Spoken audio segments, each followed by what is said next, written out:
In the year 1578, the first printed copy of the Jónsbók was released to the public. It became one of the most popular books in Iceland.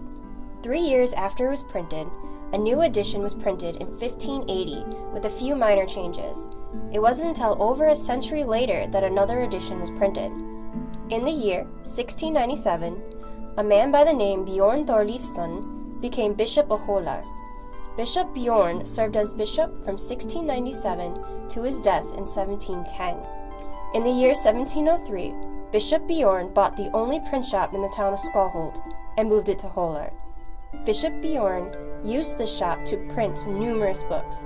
2 of these books included the 1707 and 1709 editions of the Jónsbók. The 1707 edition of the Jónsbók was based off of the published 1580 edition.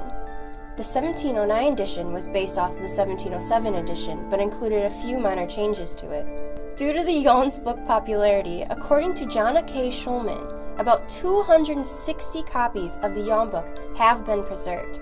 Most of these copies are from the Middle Ages. One of the 1709 printed copies of the Jónsbók is held in special collections, located on the University of Madison, Wisconsin's campus.